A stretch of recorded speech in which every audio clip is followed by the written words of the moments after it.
మరునాడు ఉదయం స్వాతి ఇంట్లో. స్వాతి ఫోన్ ఆగకుండా రింగ్ అవుతుంటే పేరు చూడకుండానే లిఫ్ట్ చేసి హలో అంటుంది స్వాతి.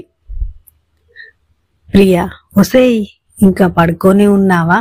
లే, కాలేజ్ టైం అవుతుంది. ఆ మాటకి స్వాతి వెంటనే లేచి హడావిడిగా బాత్రూంకి వెళ్ళిపోయింది. త్వరగా రెడీ అయి బయటకు వచ్చేసరికి వాళ్ళమ్మ టిఫిన్ తినేసి వెళ్ళమ్మా అని అడుగుతుంది. అప్పుడు స్వాతి అమ్మ టైం అయిందమ్మా అని చెప్పి తినకుండానే కాలేజీకి బయలుదేరింది. కాలేజీకి వెళ్ళేసరికి అప్పటికే ప్రియా వెయిట్ చేస్తూ ఉంది. స్వాతి స్పీడ్గా ప్రియా దగ్గరికి వెళ్తుంది.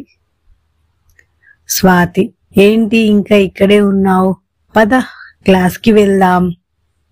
ప్రియా, చా ఇప్పుడు వచ్చి ఎందుకు హడావిడి చేస్తున్నావు? అయినా ఎందుకంతసేపు పడుకున్నావు? నువ్వు లేటుగా లేచావని సార్కు కూడా తెలిసిపోయినట్టుంది. ఆయన లీవ్ పెట్టారు. ఫస్ట్ క్లాస్ లేదు.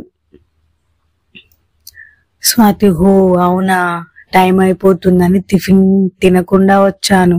పద క్యాంటీన్కి వెళ్దాం అని ఇద్దరు క్యాంటీన్కి వెళ్తారు. స్వాతి టిఫిన్ ఆర్డర్ చేస్తుంది. ప్రియా ఆల్రెడీ తినేసి వచ్చింది కాబట్టి జస్ట్ స్వాతికి కంపెనీ ఇస్తుంది. ప్రియా, ఇప్పుడు ఏం చెప్పు, ఏం జరిగిందో? అసలు రోజు నన్ను లేపేదాన్ని, అలాంటిది నేను ఫోన్ చేసేదాకా లేవలేదంటే విషయం కొంచెం సీరియస్ గానే ఉంది. స్వాతి, అది ప్రియా, రాత్రి అజయ్ వచ్చాడు మా ఇంటికి. ప్రియా, వాట్? ఏంటి?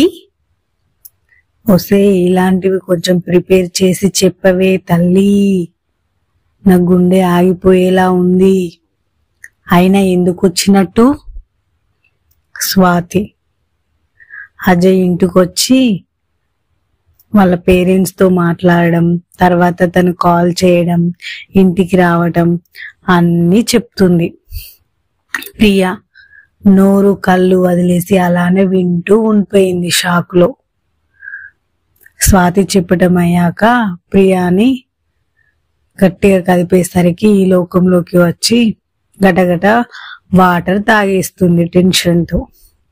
వస్తే ఏంటి ట్విస్టులు, నాకు అసలు అర్థం కావట్లేదు.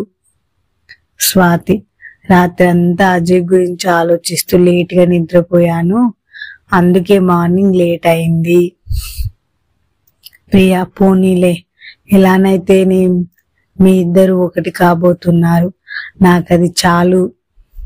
స్వాతి, హలో హలో, ఇంకా వాళ్ళ ఇంట్లో ఒప్పుకోవాలి, అప్పటి వరకి ఒకటి అవ్వము.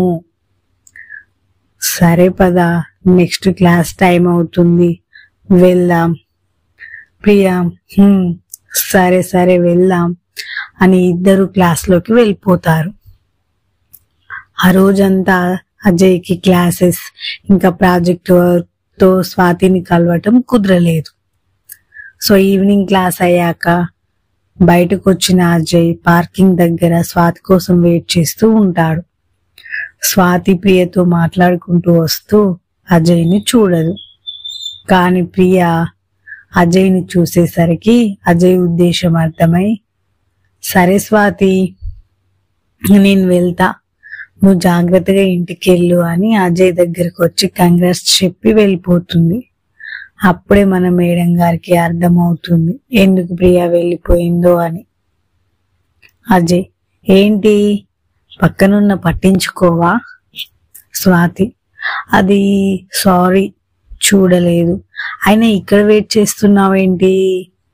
అజయ్, ఏం లేదు, ప్యాకెట్ మనీకి కష్టంగా ఉందని ఇక్కడ చిప్స్ ప్యాకెట్ అమ్ముతున్నా. స్వాతి, హో అవునా, ఏమన్నావు మళ్ళీ చెప్పు. అజయ్ తల కొట్టుకుంటాడు. ఒసే. స్వాతి, ఏంటి ఒసైనా? ఏదో సొంత పిల్లాన్ని పిలిచినట్టు పిలుస్తున్నావు. అజయ్, అవును, నువ్వు నా పిల్లానివే. నిన్నే మన పెళ్ళయింది తెలుసా? స్వాతి అబ్బో, టాపర్ గారికి మాటలు బాగా ఎక్కువయ్యాయి. అజయ్, నువ్వెక్కడ దొరికావే నా ప్రాణానికి? నీతో మాట్లాడాలని వెయిట్ చేస్తుంటే ఈ తొక్కలో క్వశ్చన్స్ అన్ని వేస్తున్నావు. నా మూడంతా స్పాయిల్ చేసావు. బాయ్. స్వాతి, హో, అబ్బాయి గారికి కోపం వచ్చినట్టుండే. సరే, జాగ్రత్తగా ఇంటికెళ్ళి చన్నీళ్లతో స్నానం చేయండి, కొంచెం కూల్ అవుతారు. అజయ్, ఎవరైనా లవర్ అలిగితే ఓ ముద్దు గాని ఒక హగ్ గాని ఇచ్చి అలక తీరుస్తారు. నువ్వేంటి చన్నీళ్ళ స్నానాలు అంటున్నావు? స్వాతి, హాహా, ముద్దు హగ్ కావాలా బాబు? అన్ని ఆశలేం పెట్టుకోకండి, అవన్నీ పెళ్ళయ్యాకే. అయినా ఇది కాలేజ్ అని మర్చిపోయినట్టున్నారు. ముందు బయలుదేరండి, నేను కూడా వెళ్ళాలి. అజయ్, ఏం చేస్తాం, సరే పద అని ఇద్దరు ఇంటికి వెళ్ళిపోతారు. అలా రోజులు గడుస్తూ ఉంటాయి. స్వాతి, అజయ్ అప్పుడప్పుడు వీకెండ్స్ బయటకు వెళ్తూ ఉంటారు. అలానే వాళ్ళ స్టడీస్ నెగ్లెక్ట్ చేయకుండా ప్లాన్ చేసుకొని చదువుకుంటూ ఉంటారు. ఫైనల్ ఎగ్జామ్స్ వచ్చేసాయి. అజయ్, స్వాతి ఇద్దరు బాగా రాస్తారు. అజయ్ ఫైనల్ ఇయర్ కాబట్టి వాళ్ళకి ఫేర్వెల్ పార్టీ అరేంజ్ చేస్తారు. ఆ పార్టీలో అందరూ బాగా ఎంజాయ్ చేస్తారు. కానీ స్వాతికి మాత్రం అజయ్ ఇంకా కాలేజీకి రాడని తలుచుకుంటేనే ఏడుపు ఆగట్లేదు. అక్కడ ఉండలేక గార్డెన్ లోకి వెళ్ళి కూర్చుంటుంది. ఇంతలో ఎవరో తన భుజం మీద చేయి వేసేసరికి ఉలిక్కిపడి చూస్తుంది. అక్కడ అజయ్ని చూసి తనని గట్టిగా హత్తుకొని ఏడుస్తుంటుంది. అజయ్, హే, ఏంటిది, ఎందుకు ఏడుస్తున్నావు అంటూ తన కన్నీళ్లు తుడుస్తాడు. స్వాతి, మరి అదేమో, నువ్వు రేపటి నుండి నాకు కనిపించవు కదా, నిన్ను మళ్ళీ ఎప్పుడు చూస్తానో అని తలుచుకుంటుంటే అస్సలు ఏడుపు ఆగట్లేదు అజయ్. అజయ్, నన్ను వదిలి వెళ్ళొద్దు ప్లీజ్, నువ్వు నాకు లైఫ్ లాంగ్ కావాలి అజయ్, ప్లీజ్. అజయ్, పోనీ జాబ్లో జాయిన్ అవ్వటం మానేసి ఇక్కడ పీజీలో జాయిన్ అవ్వనా మరి? స్వాతి, వద్దు వద్దు, జాబ్ చేయాలి అని నీ డ్రీమ్ కదా, వెళ్ళు, నేనుంటాను. అజయ్, ఎలా ఉంటావు, ఇలా ఏడుస్తూనే ఉంటావా? స్వాతి, లేదు ఏడవను, నువ్వు బాగా జాబ్ చేసి అక్కడ కూడా టాపర్ అనిపించుకోవాలి. నేను కూడా బాగా చదువుకొని మీ కంపెనీలోనే జాబ్ తెచ్చుకుంటాను. అప్పుడు ఇద్దరం కలిసి హ్యాపీగా ఒకే చోట జాబ్ చేసుకోవచ్చు.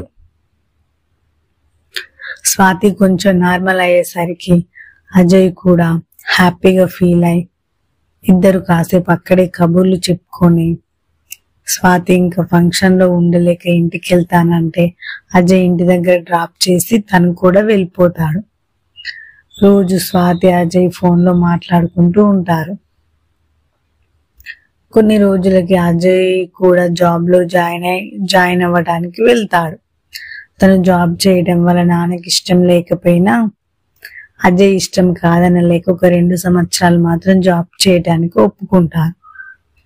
అజయ్ కూడా అప్పటికి స్వాతి చదువు అయిపోతుంది కాబట్టి ఇద్దరు కలిసి ఆఫీస్ చూసుకోవచ్చు అనుకున్నాడు.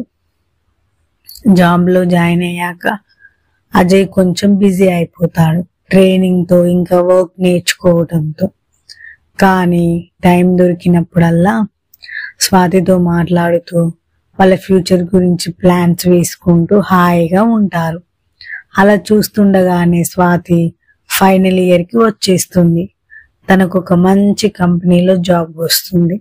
అజయ్ కూడా స్వాతి ఎగ్జామ్స్ అయ్యాక తనని కలిసి వాళ్ళ నాన్నకి పరిచయం చేయాలి అనుకుంటాడు. లాస్ట్ ఎగ్జామ్ రోజు మార్నింగ్ స్వాతి అజయ్కి కాల్ చేస్తుంది. స్వాతి, అజయ్, ఈ రోజుతో ఎగ్జామ్స్ అయిపోతాయి, ఎగ్జామ్స్ అయ్యాక కాల్ చేస్తా, బాయ్. అప్పుడు అజయ్, సరే Swathi, all the best, bye అంటాడు. అదే అజయ్ స్వాతితో మాట్లాడిన మాట. ఎగ్జామ్ అయ్యాక ఫోన్ చేస్తుంది అనుకున్న స్వాతి అజయ్కి ఫోన్ చేయలేదు.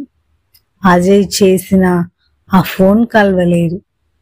ఇంటికి తిరిగి వచ్చాక స్వాతి వాళ్ళ ఇంటికి వెళ్ళి చూస్తే వాళ్ళ ఇల్లు కాల్ చేసి వెళ్ళిపోయారని, ఎక్కడికి వెళ్ళారో తెలియదని అక్కడి వాళ్ళు చెప్పటంతో ఏం చేయాలో తెలియక, అసలు ఏం జరుగుతుందో అర్థం కాక అప్పటి నుండి స్వాతి కోసం వెతుకుతూనే ఉన్నాడు. మళ్ళీ ఇన్ని రోజుల తర్వాత స్వాతిని చూశాడు.